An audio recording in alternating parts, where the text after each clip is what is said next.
Assalamualaikum warahmatullahi wabarakatuh.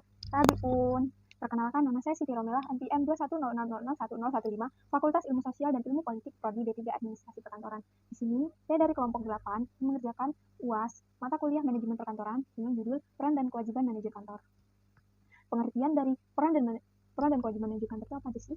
Pendahuluannya, yaitu peranan seorang manajer dalam suatu organisasi itu sangatlah penting karena keberadaan seorang manajer menjadi motivator bagi karyawan-karyawannya dan salah satu ujung tombak dari keberhasilan suatu organisasi. Salah satu tugas atau peran seorang manajer yaitu harus bisa mengatasi konflik yang ada di dalam suatu organisasi yang dipimpinnya sehingga setiap konflik itu dapat diselesaikan dengan baik dan tidak ada yang merasa dirugikan. Manajer adalah seorang yang bekerja melalui orang lain dengan mengordinasikan kegiatan-kegiatannya guna mencapai sasaran suatu organisasi. Posisi manajer menjadi sangat krusial bila direktur atau deputi dan diharapkan mempunyai peranan dalam meningkatkan serta menjaga keseimbangan dalam suatu organisasi. Seorang manajer dalam melakukan tugasnya menjamin ketersediaan, keteraturan, ketetapan, dan keamanan informasi serta pengaturan organisasi yang baik serta dibutuhkan oleh suatu organisasi untuk mencapai tujuan organisasi, sekaligus meningkatkan eksistensi organisasi tengah-tengah lingkungannya. Keberhasilan menjalankan tugas ini mensyaratkan manajer mempunyai kemampuan multidisiplin seperti dalam bidang teknologi, bisnis, manajemen, serta kepemimpinan. Menjadi seorang manajer memang bukan perkara mudah, perlu bertahun-tahun pengalaman dan jam terbang serta bidang keilmuan yang cukup yang bisa menjadikan ia pantas disebut diangkat menjadi seorang manajer. Seorang manajer harus mampu untuk mengatasi masalah dan maupun untuk meramalkan kewajiban yang akan terjadi bila sebuah keputusan diambil.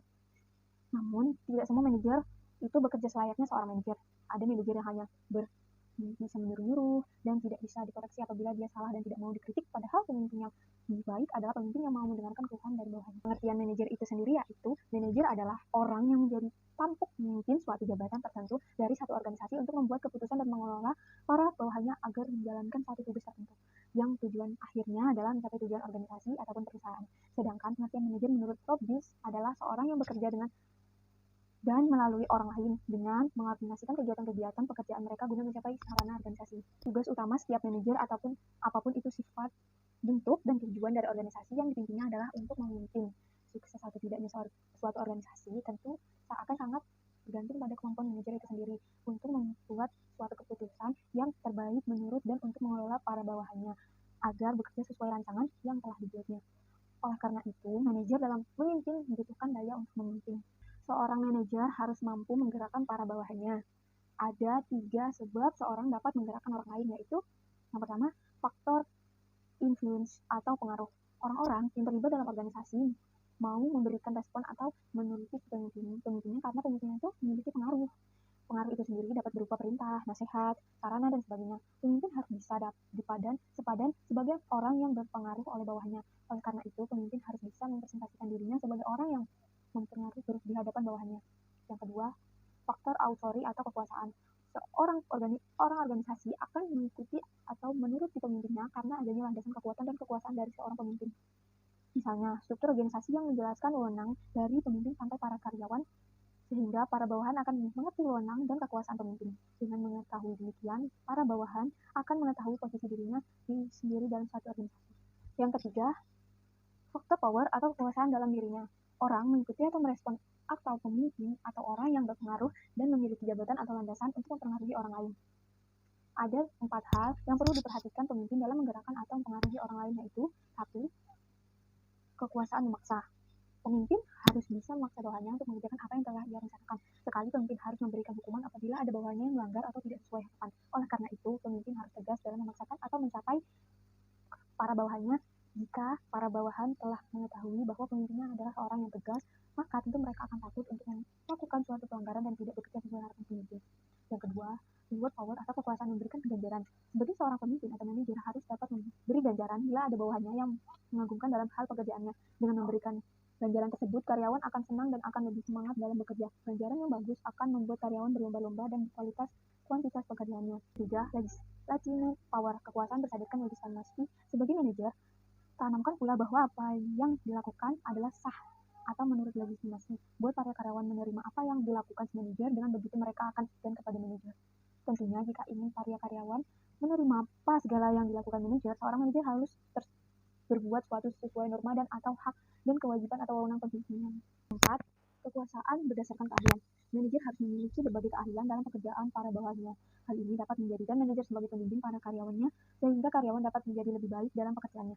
Juga dapat meningkatkan komunikasi antar karyawan dengan manajer atas dasar saling membutuhkan. Istilah peran dalam Kamus Besar Bahasa Indonesia mempunyai arti pemain film, tukang lawak pada pemain pocong, perangkat tingkah yang diharapkan. Demikianlah seorang yang berkedudukan di masyarakat. Menurut Abu Ahmadi, peran adalah suatu kompleks pengharapan manusia terhadap cara individu harus bersikap dan berbuat dalam situasi tersebut yang berdasarkan status konstitusi fungsi sosialnya. Pengertian peran menurut Sujono Sutkonto, yaitu peran merupakan aspek dinamis kedudukan atau status. Apabila seorang melaksanakan hak dan kewajiban sesuai dengan kedudukannya, maka ia menjalankan suatu peranan. Hakikatnya, peran yang dapat dirumuskan sebagai suatu rangkaian perilaku tersebut yang ditentukan oleh suatu jabatan tertentu. Kepribadian seorang juga mempengaruhi bagaimana peran ia harus menjalankan. Dari beberapa pengertian di atas, penulis menyimpulkan bahwa peranan adalah suatu sikap atau perilaku yang diharapkan oleh banyak orang atau sekelompok orang, seorang yang memiliki status atau kedudukan tertentu. Berdasarkan hal-hal di atas dapat dipastikan bahwa apabila dihubungkan dengan dinas perhubungan, peran tidak berarti sebagai hak dan kewajiban individu, melainkan merupakan tugas dan wewenang dinas perhubungan. Peran manajer dalam kantor. Danny Nisberg telah melakukan suatu pengamatan atas beberapa manajer berdasarkan pada kegiatan sehari-harinya. Kesimpulannya yang didapat Nisberg bahwa seorang manajer melakukan peran-peran yang dapat dibagi menjadi 3 kelompok, yaitu 1. Peran interpersonal atau interpersonal role.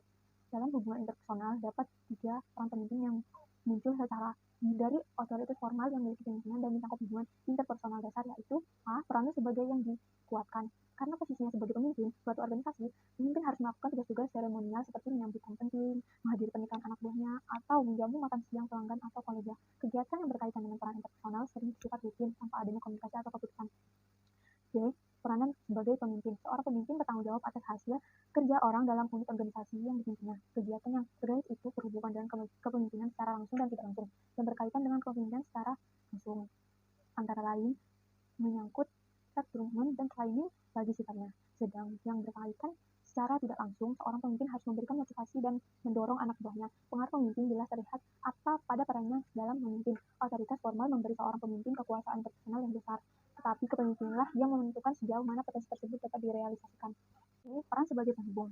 Pemimpin menjalin kontak di luar rantai komando vertikal. Pemimpin menentukan dan memelihara kontak biasanya dalam rangka mencari informasi.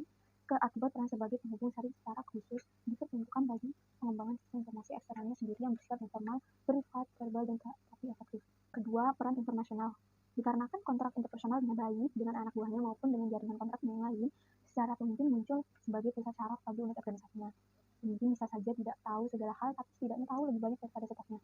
Penrosensan, informasi merupakan bagian utama dari tugas seorang pemimpin. Informasi tersebut terdiri dari A. Peran sebagai monitor. Sebagai yang memonitor, seorang pemimpin secara terus-menerus memonitor lingkungannya untuk memperoleh informasi. Informasi tersebut dapat berupa gosip, kasus, spekulasi yang masih membutuhkan konfirmasi dan verifikasi lanjut. B.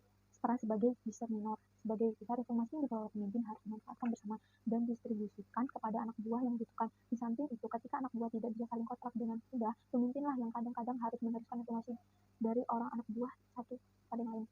C. Peran sebagai juru bicara. Sebagai juru, seorang pemimpin punya hak untuk menyampaikan informasi yang dimilikinya ke orang lain di luar unit organisasinya.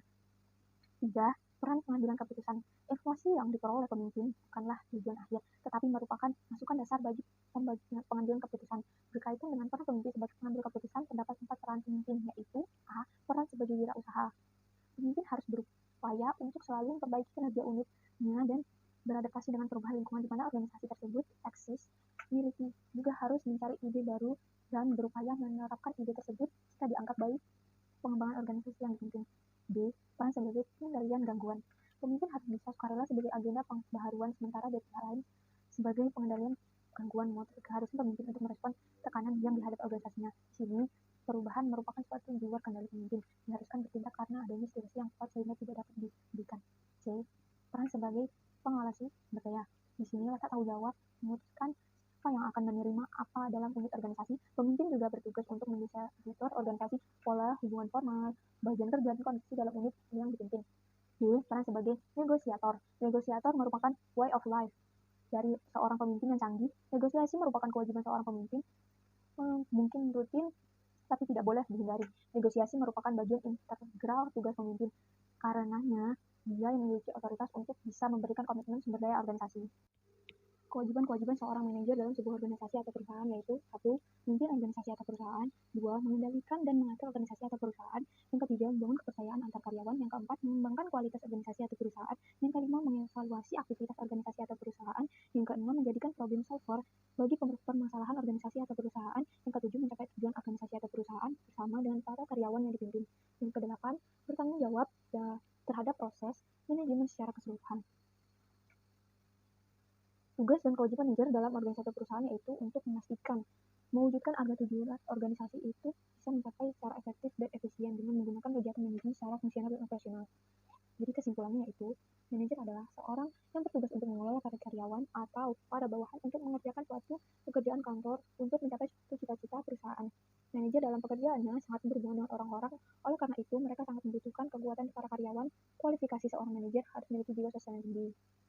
Peran adalah suatu sikap atau perilaku yang diharapkan oleh banyak orang atau sekelompok terhadap seorang memiliki status atau kedudukan tertentu. Berdasarkan hal di atas dapat diartikan bahwa apabila dihubungkan dengan dinas perhubungan, peran tidak berarti sebagai hak dan kewajiban individu, melainkan peran dan tugas wewenang dinas perhubungan. Wajib adalah beban untuk memberikan sesuatu yang semestinya dibiarkan melalui oleh pihak tertentu, tidak dapat oleh pihak lain maupun yang berintensi dapat menuntut secara paksa oleh karena kepentingannya, sehingga kewajiban adalah sesuatu yang diharuskan dilakukan. Peran manajer yaitu harus bisa mengendalikan konflik dalam organisasi yang dipimpinnya, sehingga setiap konflik itu dapat diselesaikan dengan baik dan tidak ada merasa dirugikan. Dalam menjalankan tugas manajer disyaratkan mempunyai kemampuan multidisiplin antara lain teknologi, bisnis, manajemen, dan kepemimpinan. Kemampuan ini harus dimiliki oleh seorang manajer. Apabila tantangan manajer tidaklah ringan, sedangkan kewajiban manajer yaitu untuk mencapai tujuan dari organisasi atau perusahaan yang dipimpin secara efektif dan efisien dengan menggunakan kegiatan manajemen secara fungsional dan profesional. Terima kasih. Saya akhiri. Assalamualaikum warahmatullahi wabarakatuh.